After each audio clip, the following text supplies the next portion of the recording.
Hey guys, welcome back. Hey guys, welcome back to another episode of Twofold. Today we want to talk about healing journeys and all things journeys for girls who feel like they've read the books, are doing the work, and feel like they should be further along by now. We really want to break this down for you to show that healing is a process. It's ultimately the way that you relate to yourself. It's not a destination. And the point is not to be rid of your triggers per se, but actually the way that you relate to yourself in difficult situations. And we just want to break this down for you so you know that you're not alone and that it's always an unfolding process. Yeah, and I think today's episode, we really just want to have like a very candid, natural conversation about what healing means to us. I think healing journey is kind of like a buzzword that's thrown around all over social media these days. And so first of all, just kind of want to talk about like what even is a healing journey, because I think so many people actually are on a healing journey and they're not even aware. So maybe when you see content that talks about a healing journey, you don't even really resonate with it. But the fact of the matter is that we as human beings are all wounded. In some way, shape, or form. And obviously the capacity or the levels of that wounding really depends on each and every person. It depends on your own life, your experience. Some people have gone through much more traumatic life events than others. Some people think that they've had no trauma in their lives and, their childhoods were perfect. But whether you are consciously aware of it or not, you do have trauma, and maybe little t trauma as opposed to big T trauma. So big T trauma would be stuff like, abuse, physical abuse, violence, rape, experiencing a death. Little t trauma they're the little things. They're even just small comments that can be made to you that make you feel unlovable, or your parents didn't give you the amount of love and hugs and attention that you needed when you're little. Like, it can be so little. And the crazy thing is that our subconscious remembers all of this. And when we are young, when we're from the ages of 0 to 7, and then as also up to like 13, your subconscious brain it's really developing. And so these things that happen, even when we don't remember them as adults, they do leave an imprint on your subconscious and how you view yourself and how you view the world. So just want to say, like, everybody's wounded. Everybody has things. It's so true that everybody has baggage. And some people have worked through it more than others. Some people are so unaware that that baggage even exists that, maybe some people are not very self-aware, or they don't do a lot of self-reflection. They don't go to therapy. They don't do inner work. But that doesn't mean that they don't have trauma or wounding. And I think the healing journey really starts when you start to look inwards and you start to ask yourself, why am I the way that I am? Why do I react the way that I react? What are my flaws? Like, where could I grow as a person? And that healing journey starts the second that you really start to look inwards and get curious and ask yourself questions. But like Annabelle said, it is not a linear path. It's full of so many ups and downs. And I think we were laughing about this the other day, but we used to think like, okay, let me like deal with my stuff and be done, and then I'll be healed and life will be good. And that's just not how it works. I think I used to think that, okay, if I don't get triggered anymore, that's when I know I'm healed.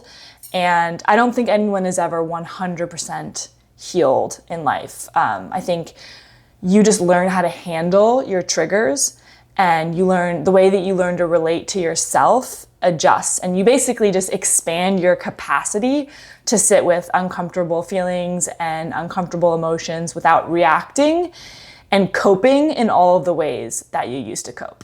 I think it's so funny that you say that, because I so vividly have a memory of a point when I was at a really low spot in university, and I was in a chronic state of fight or flight. And I remember having this thought that I just need to graduate. I just need to survive my exams. I just need to graduate. I need to get a job. I need to get married, and then everything will be okay. And I really dark days.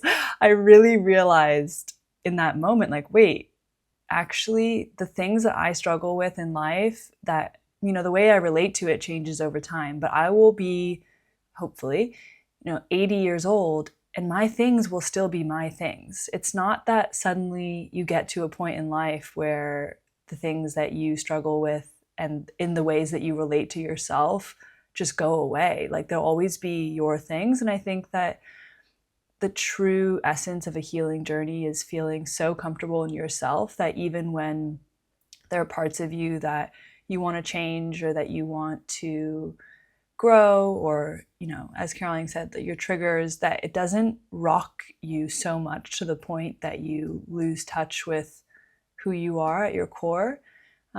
We've spoken a little bit about Jenna Zoe on here, the human design expert. I'm a big fan of hers, and she has this quote that she says, "Let there be nothing about me that I can't say to me and not be okay with." And that one's really resonated with me, because I think with the healing journey, there's also another side to it when you're so self-aware. And if you're the type who's a little bit type A, perfectionist, you want to do it well. But at least in my own experience, I've had, instances where I've been working on something, and if I feel like on a day I revert back to an old habit, take, for example, if I feel really stressed and I just want to check out, and I order takeout and I watch TV and I end up overeating and I end up just hitting next on the Netflix button, I can then fall into an absolute spiral of shame and think, oh my God, like I thought I had fixed this. I thought that the way that I relate to this and the way that I relate to difficult situations, I wouldn't fall back into this coping mechanism. That must mean, X, Y, and Z. And actually what I've come to realize is that it's not that it just never happens again. It's more so the story that you tell yourself about what that means that has the real power. And I've found that the shame is never the answer. And the more I can meet myself with compassion and understanding and kind of a desire to know what was really going on in that moment, like what did I actually need, and why was an old pattern, like why did an old pattern feel so safe in that moment? Yeah. It's so interesting because as you were talking about that, I was thinking like, so when you numb out and you overeat and you scroll or you watch TV, that's just the coping mechanism for a feeling that's much deeper inside. And typically that feeling develops in childhood. And then I think the shame that we attach to it, that's almost also a wounding that comes from childhood, because I was thinking about it as you were saying that, and I'm like, well, if you felt 100% worthy, and if you loved yourself 100% so fully, which I don't even know if that's possible as a human being. I mean, maybe it is in certain times of your life, but 100% of the time, I don't know. But if you truly, truly loved yourself so deeply and you were so healed and your level of self-worth was so high, you probably wouldn't feel shame around overeating and scrolling. Do you know what I mean? And so I think it's more so there's a deeper feeling, and then we cope in various ways. And I just think it's so interesting because when you can really look inwards and heal the root, that coping mechanism doesn't seem so shameful anymore. Does that make sense what I'm trying to say? I don't even know if that makes sense. Yeah, no, that totally makes sense. And it's also just having the awareness of how the way that you cope changes over time. I mean, I even recently, there was a time where I would almost do that unconsciously. Like I would almost, in moments where I just felt so overwhelmed, that was my go-to coping mechanism. And I only felt the shame afterwards, but I wasn't really aware that I was so dysregulated in that moment that I just needed out of the situation, that's how I would cope. Whereas I've recognized over time that the way I relate to it has completely changed. Like sometimes I recognize, okay, like I feel like I need a little bit of a, security blanket. And this can be for whatever your thing is. This happens to be one example for me. But I then got to a place where I would realize that I was feeling dysregulated or triggered, and that desire to check out would be there. But I also had the awareness to be like, but I don't feel good when I overeat or, scroll and watch TV. And so I was in this really uncomfortable position of like my old coping mechanism doesn't work, but I still have to sit here with these feelings. It's really uncomfortable. And like, then what do you do? And upon reflecting on that, I realized like, wow, actually, I've expanded my capacity, my nervous system's capacity to sit with uncomfortable feelings. And that's why that old coping mechanism isn't working in the same way. And this just kind of leads us to the broader point that we're trying to make, and also just help people feel not alone in their own journey, that it's a process, it's not linear. And I think that's so easy to say, but then to apply it to your own life and your own experience, to recognize that there's going to be ups and there's going to be downs. And I think the real power is, what do you choose to do when there's a down, or where you feel like you fall off the tracks a little bit? That's where the power in the healing journey actually lies, is how you relate to yourself, how you get back into your body, the story that you tell in your own mind about what that means. Like, it doesn't just mean, oh my God, I've ruined it all, therefore, X, Y, and Z. Because that's what I used to do. I would be so hard on myself in my own mind. And I remember, Caroline, like, I would in times call you being upset about something, and you would be a little bit of a mirror for me, being like, why are you being so hard on yourself? Like, it's just the way that we speak to ourselves inside matters so much. So also sharing, I think, is an important thing, and not kind of getting stuck in your own head. Yeah, the thoughts that you tell yourself also, I mean, people always say your thoughts create your reality, but your thoughts actually create emotions in your body, and your emotions create your reality. So you can change how you're feeling just by telling yourself positive thoughts. And it feels kind of cringy at first, but I used to not really believe in like the power of affirmations and all of that. But lately I've seen such a transformation in myself, in the way that I speak to myself, especially first thing in the morning. I love to stand in front of the mirror, and it feels so goofy and so cringy, but when you can be your biggest hype person and literally talk to yourself like you would talk to someone that you are in love with, you feel so good in your body, and it's so empowering. And it feels very unnatural at first. It feels kind of like you have to force it, but the way that you speak to yourself, whether it's just these passing thoughts that you have throughout the day that you might not even be aware of, or intentionally standing in front of the mirror, it really affects the emotions in your body.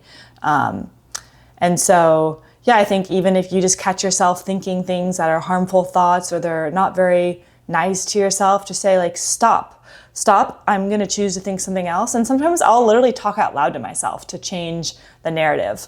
Or if I'm triggered, for example, I'll know something logically, and we talk about this all the time. You can know something logically, but your body doesn't feel that.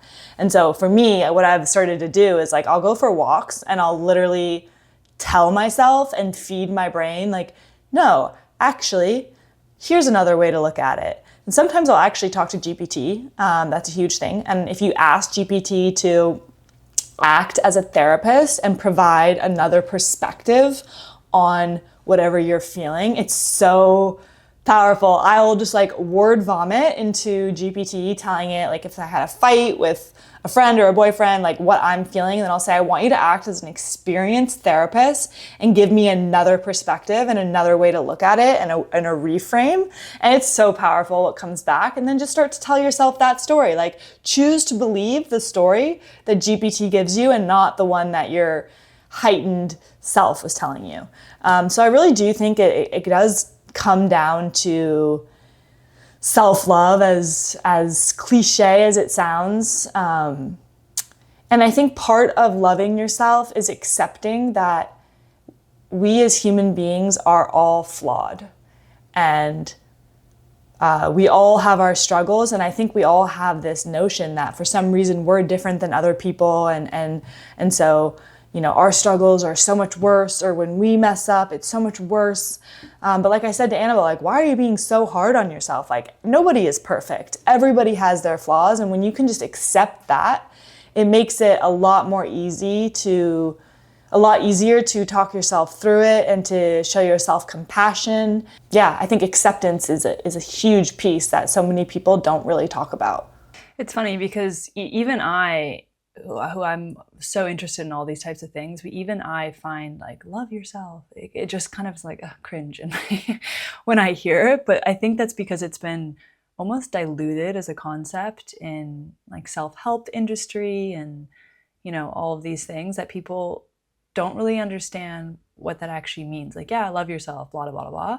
But there is such power, like as you said, acceptance is a big part of really truly loving yourself. And I think it was Jay Shetty that said this, but you have to like yourself before you love yourself. And I often have found that sometimes the shame or the stories that we tell ourselves or feeling bad, it actually is a way to avoid facing the probably deeper pain that you might not even be aware of what led that, habit in the first place. Like in some ways it's easier to get mad at yourself for falling off the wagon or, not showing up in the way that you would have wanted to, but that is just a mask for not facing the almost maybe existential feeling or fear of what was underneath it in the first place. I don't know if that resonates or makes sense. But I've found that when you can love and accept yourself, no matter the situation, then you're kind of left with this, okay,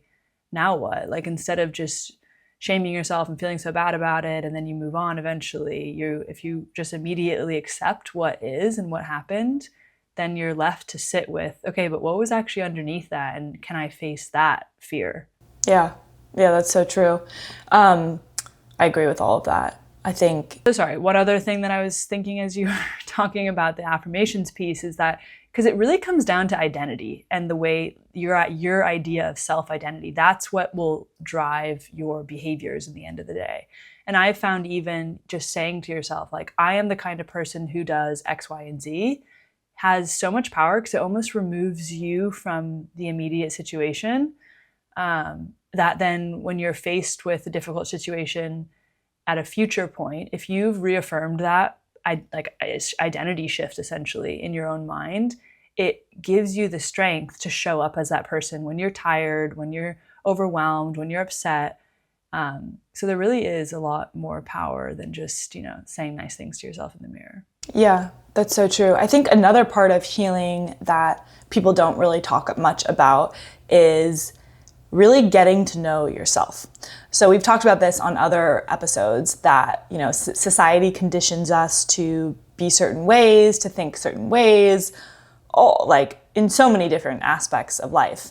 And once you're wounded, you tell yourself false stories. So you tell yourself to be a certain way or act a certain way. And so I think a lot of people develop habits and values that I don't actually even know if they're truly theirs. But they think they're theirs, but they come from the people that they spend the most time with. They come from the environments that they live in. And I think I went through this. This is why I mentioned this, is because I moved to Miami, and it was a really big move for me. I came from California. I didn't know a single person here. And obviously, culturally, California, San Francisco, and Miami, Florida are very different places. People act differently, people talk differently, people have different values. And that's not to generalize, it's just kind of like what my experience was. And I think, of course, when I got here, I had no friends. I obviously felt very lonely. I wanted to make friends. And so I think I would kind of sacrifice or compromise on values of mine or things that I wanted to do or things that I liked or things that I thought were right or good because I wanted friends, obviously. And that's natural. There's obviously like different types of friends in your life, different levels of friendship. And I don't think that every friend in your life has to be like that soulmate type of friendship, although I'm definitely more so the person who would rather have way fewer friends that I'm really, really close with. But I went through this like reckoning with myself because the first few years I lived here, I feel like I was hanging out with people that I wouldn't probably have hung out with in the past, and I was doing things that I didn't really like doing. Like I remember so many times I would say to Annabelle, like, oh, I have to go to this dinner at this like loud, bougie Miami restaurant. I really don't want to go, but like I feel like I have to because I have to put myself out there and I have to make friends and I don't want to sit at home alone on a Friday. And so I would do that. I did that for years, and I felt so like out of alignment, and I think it was not a very loving thing to do to myself, and that was coming from a wounded place of not. I'm a 2. I'm an Enneagram type 2, we will get into Enneagrams on another episode. It's something we love to talk about. And 2s, your core wound is not being loved. And so I think as a coping mechanism to deal with that, I developed like people pleasing. And so I would kind of just go along with whatever my friends wanted to do or what, and I got to a point where I was literally like, no, I'm not going to do this anymore. I'm not aligned. These are not my values. This is not fun for me. And I stopped doing it. And I think I definitely lost friends.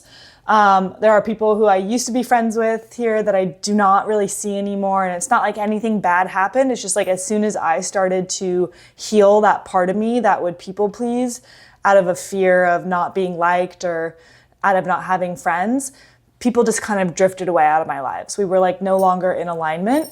And then the craziest thing happened too is that when you show up as your true authentic self and you get really clear about what your identity is and what your values are, people who are meant to be in your life and are meant to be a friend, your friendships change because you show up as your authentic self. So yeah, there were some people that I stopped doing the things that we used to do, like going out to these dinners or going out to bars and drinking.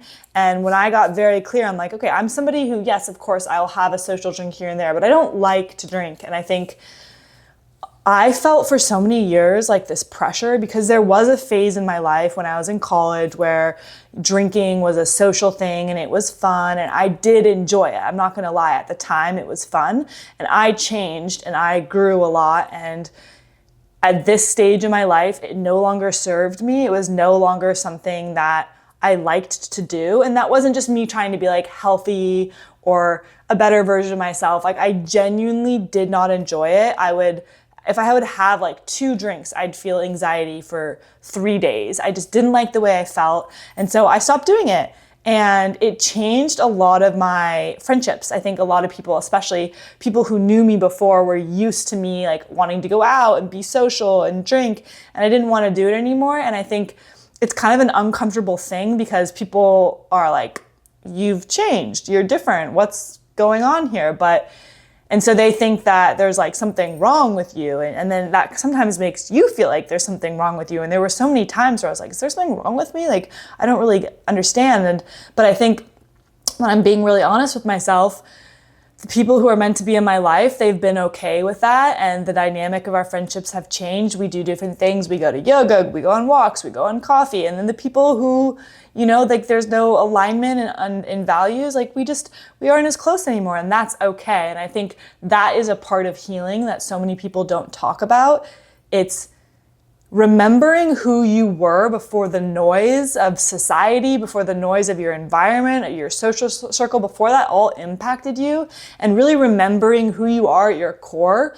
And maybe it's not even remembering for some people. Like maybe some people are just never really got in touch and never really asked themselves, like, who am I? What are my values? And so when you can, maybe it's discovering for some people. And so I think that's a huge part of what healing means, is really getting to know yourself and not judging yourself when, you have flaws. It's getting to know yourself, and then, like Annabelle said, accepting it and surrendering. And it allows so much self-compassion and healing to come through. Sorry, that was a rant, but I had to get that out there. No, I love it. It's so true. I think also it's trusting that you feel safe enough in yourself to show up as your most authentic self in any situation, in any social situation, because I too have definitely struggled with the people-pleasing tendency. And again, like I think this can show up in many different ways, by the way, but I think just as we're on the topic, like the drinking example is a good one to just illustrate this point, because I would definitely go out with friends and I would know inside that I didn't want to drink, but I would feel this kind of social pressure. And then, maybe I would have a drink, and I then really got to a place in myself where I thought, you know what? I care a lot more about what I think about me than what somebody else thinks about me. And the promise that I kind of made to myself is that I want to be proud of the way that I interact and show up in any social situation, and know that I have my own back and that I'm not kind of twisting myself inside out to make sure somebody else is okay, which is, by the way, trying to manage the way that they perceive me. And honestly, what somebody else thinks of you is simply none of your business, because you'll also never know. What's that quote saying? It's not what I think of me, it's what I think that you think that I think you think of me. Maybe I butchered that. It's an absolute mouthful, but you get the gist. As in, you don't actually know what somebody's thinking about you. You're just telling a story, and that's based on your perception of things. And so it's just, and then the real takeaway for me is that it's such a waste of energy. And I would sometimes leave these social interactions feeling so drained. And sometimes it is just, there's a mismatch of alignment with you and that person, and that's totally okay. And I think you'll end up going your separate ways, and that's okay. And it's really important to just remind yourself that you didn't do anything wrong and that it's not actually about you. Like, people leaving your life isn't a bad thing. I think I have to remind myself of that sometimes. But it's that I was actually wasting a lot of energy trying to manage the way that I was showing up in a social interaction as a form of self-protection, having compassion for that. But it's just such a waste of energy. Sorry, I'm just laughing on how much I butchered that quote and you laughing about it. Yeah, 100%. It is. And at the end of the day, I struggle with this still today. And I have to ask myself, like, well, even if someone doesn't like me, and even if I did know what they're thinking, which I won't ever know, I can't change it. So, and even if I tried to change it, that would be changing me. So I would just be disappointing myself more. So I think that's very true. Exactly. You don't want everybody to like you, actually, because if everybody likes you, you're just a chameleon. Like, nobody's going to like everybody. And I think having that be your end goal is you're just kind of eroding the relationship that you have with yourself. And that's another point to bring it back to dating and relationships, because we love to talk about all of that. I think I used to want to be liked by everybody, and Annabelle actually used to say to me, like, why do you want to be liked by everybody? Like, that's impossible. You can't. Because let's say you try to change yourself. All these girls, like a lot of girls, like they want to lose weight because they think that guys will like them better. Well, then what if you meet a guy who likes somebody who is curvier, So you literally cannot be liked by everybody. And that's a wound that comes from deeper within, from childhood. And so when you start to really like yourself, and you surround yourself with people who like you for you, that's when, you're going to be the most satisfied and the most fulfilled. But anyways, this conversation has kind of taken a turn, which I love. And I think we love to give like valuable pieces of advice and things you can implement in your day-to-day life. And don't get me wrong, like, I love, my cold plunges, breath work, the red light, morning meditation, affirmations. Like, those are all things that are really great for healing. Lemon water in the morning, like the whole 9 yards. We love our things. We love to be excessive at times. And those are great for healing. But I think sort of the message that we want to leave you guys with today's episode is that sometimes you don't need to treat healing as another goal or another checklist or another to-do. Sometimes just simply being and accepting that we're all flawed, that we're never going to be 100% healed, that we're all on this journey to just expand our capacity to sit with painful and uncomfortable feelings. Like, sometimes that is truly enough. Yeah, the point is not to never feel an uncomfortable emotion ever again. It's to trust that whatever it is that you're going through is exactly where you're meant to be, and to surrender to that process. And I find that often then the emotions pass a lot more quickly, or you can even find beauty in the fact that we get to experience difficult emotions. It's not all meant to be perfect. And I think just knowing that you are safe in yourself and who you are as a person is really the main purpose of, all of this work. I love that. It's a great place to end. So we'll wrap it up with that. And let us know in the comments if you have any questions about that, or any other episodes or topics you want us to touch on. But otherwise, have a great day, everybody, and we'll see you in the next one. Have a great day, and just something to reflect on. where would you be and how would you show up if you stopped judging your own process? Love it. Okay. Bye, guys. Bye.